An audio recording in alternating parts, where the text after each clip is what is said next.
Assalamualaikum warahmatullahi wabarakatuh. Salam sejahtera bagi kita semua. Perkenalkan, nama saya Yores Tulis Tumpau dengan nomor induk mahasiswa 2002-0150-107. Oke baik, di video kali ini saya akan menjelaskan sedikit mengenai topik yang ada pada materi dan menurut saya menarik. Adapun beberapa topik yang menurut saya menarik, yakni yang pertama, talut, yang kedua, pengaman tepi, dan yang ketiga, lapisan perkerasan jalan. Alasan kenapa saya melihat ketiga topik ini menarik, yang pertama, talut. Kenapa saya melihat topik ini menarik? Karena pada dasarnya, saya ingin sekali pengadaan pembangunan talut di kampung saya untuk mencegah pengikisan ombak yang dapat membahayakan rumah penduduk yang dekat dengan bibir pantai. Yang kedua, pengaman tepi. Menurut saya, topik ini menarik karena saya dapat mempelajari dasar-dasar pembuatan pengaman tepi dan menjadi ilmu bagi saya ke depannya jika memasuki dunia kerja. Yang ketiga, lapisan perkerasan jalan. Menurut saya, topik ini sangatlah menarik karena saya sendiri dapat mempelajari bagaimana cara membuat sebuah jalan dengan tingkat kekerasan yang baik guna jalan itu dipakai dalam jangka waktu yang panjang. Nah, mari kita mendalami lebih dalam lagi mengenai lapisan perkerasan jalan. Perlu kita ketahui bahwa perkerasan jalan adalah campuran antara argerat dan bahan ikat yang digunakan untuk melayani beban lalu lintas. Berdasarkan bahan pengikatnya, lapisan perkerasan jalan dibedakan menjadi tiga, yaitu yang pertama, lapisan perkerasan lentur, yang kedua, lapisan perkerasan kaku, dan yang ketiga, lapisan perkerasan komposit. Nah, mari kita bahas satu-satu mengenai lapisan-lapisan tersebut. Yang pertama, lapisan perkerasan lentur. Konstruksi perkerasan lentur sendiri terdiri atas lapisan-lapisan yang dapat dikelompokkan menjadi 4 bagian, yakni yang pertama, lapisan permukaan. Lapisan ini terletak paling atas dan disebut lapisan permukaan. Adapun fungsi dari lapisan permukaan ini, yang pertama, sebagai lapisan perkerasan penahan beban roda, dengan persyaratan harus mempunyai stabilitas tinggi untuk menahan beban roda selama masa pelayanan. Yang kedua, sebagai lapisan kedap air, yang mana air hujan yang jatuh di atasnya tidak meresap ke lapisan di bawahnya dan melemahkan lapisan tersebut. Yang ketiga, sebagai lapisan aus. Nah, pada lapisan ini langsung menderita gesekan akibat rem kendaraan sehingga mudah menjadi aus. Lapisan yang menyebarkan beban ke lapisan bawah sehingga dapat dipukul oleh lapisan lain dengan daya dukung yang lebih buruk. Yang kedua, lapisan pondasi atas. Lapisan perkerasan yang terletak di antara lapis pondasi bawah dan lapis permukaan dinampakkan lapisan pondasi atas. Karena terletak tepat di bawah permukaan perkerasan, maka lapisan ini menerima pembebanan yang berat dan yang paling menderita akibat muatan. Oleh karena itu, material yang digunakan harus berkualitas tinggi dan pelaksanaan konstruksi harus dilakukan dengan cermat. Adapun fungsi lapisan pondasi antara lain, yang pertama, sebagai bahan pengeras yang menahan gaya lintang dari beban roda dan menyebarkannya ke lapisan di bawahnya. Yang kedua, sebagai lapisan peresapan untuk lapisan pondasi bawah. Yang ketiga, sebagai bantalan terhadap lapisan permukaan. Untuk lapis pondasi ini tanpa bahan pengikat umumnya menggunakan material dengan CBR lebih dari 50%, Plasticity Index kurang dari 4%. Yang ketiga, lapis pondasi bawah, yang mana lapis perkerasan ini terletak antara lapis pondasi atas dan tanah dasar.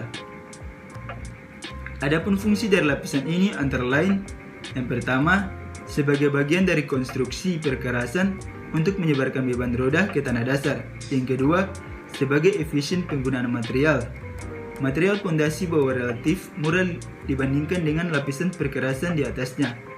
Yang ketiga, untuk mengurangi tebal lapisan di atasnya yang lebih mahal. Yang keempat, sebagai lapisan peresapan agar air tanah tidak terkumpul di pondasi. Yang kelima, sebagai lapisan pertama agar perkerasan dapat berjalan lancar. Hal ini sehubungan dengan kondisi lapangan yang memaksa harus segera menutup tanah dasar dari pengaruh cuaca atau lemahnya daya dukung tanah dasar menahan roda-roda alat berat. Dan yang terakhir, sebagai lapisan untuk mencegah partikel-partikel halus dari tanah dasar naik ke lapisan pondasi atas. Yang keempat, lapisan tanah dasar. Nah, lapisan tanah ini biasanya setebal 50-100 cm.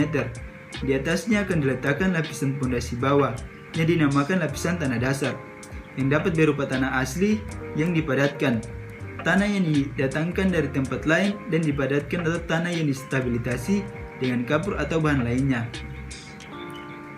Oke, baik, mari kita lanjut pada pembahasan selanjutnya, yakni perkerasan kaku. Perkerasan kaku atau perkerasan beton semen adalah suatu konstruksi dengan bahan baku argarat dan menggunakan semen sebagai bahan ikatnya. Perkerasan kaku merupakan struktur yang terdiri dari pelat beton, semen yang bersambung tanpa atau dengan tulangan atau menerus dengan tulangan dan terletak di atas lapis pondasi bawah tanpa atau dengan pengaspalan sebagai lapis aus. Adapun komponen penyusun lapisan perkerasan kaku. Yang pertama, tanah dasar. Tanah dasar adalah bagian dari permukaan badan jalan yang dipersiapkan untuk menerima konstruksi di atasnya, yaitu konstruksi perkerasan. Tanah dasar ini berfungsi sebagai penerima beban lalu lintas yang disalurkan oleh konstruksi perkerasan. Yang kedua, lapisan pondasi. Lapisan pondasi ini terletak di antara tanah dasar dan pelat beton semen multitinggi. Sebagai bahan lapis pondasi dapat digunakan ion bond granular atau bond granular. Pada umumnya, fungsi lapisan ini tidak terlalu struktural. Maksudnya, keberadaan dari lapisan ini tidak untuk menyumbangkan nilai struktural. Dan yang ketiga, subbase course.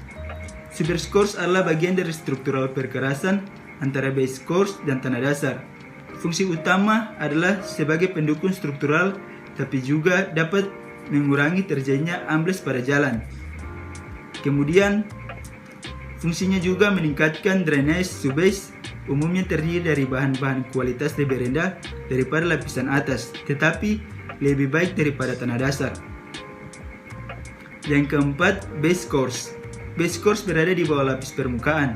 Hal ini memberikan distribusi beban tambahan, konstribusi, dan resistensi drainase. Yang kelima, bond breaker. Di atas subbase bond breaker adalah plastik tipis yang diletakkan di atas subbase agar tidak terjadi bonding antara subbase dengan pelat beton di atasnya. Selain itu, permukaan subbase juga tidak boleh di-groove atau di-brush. 6. Alur permukaan atau grooving. Nah, agar permukaan tidak licin, maka pada permukaan beton dibuat alur-alur melalui pengaluran atau penyikatan sebelum beton disemprot coring compound. Nah, mari kita lanjut pada pembahasan yang terakhir, yakni lapisan perkerasan komposit. Seperti yang kita ketahui, bahwa lapisan perkerasan komposit merupakan gabungan konstruksi perkerasan kaku dan lapisan perkerasan lentur, yang di mana kedua jenis perkerasan ini bekerja sama dengan memikul beban lalu lintas. Untuk ini, maka perlu ada persyaratan ketebalan perkerasan aspal agar mempunyai kekakuan yang cukup serta dapat mencegah retak refleksi dari perkerasan beton di bawahnya.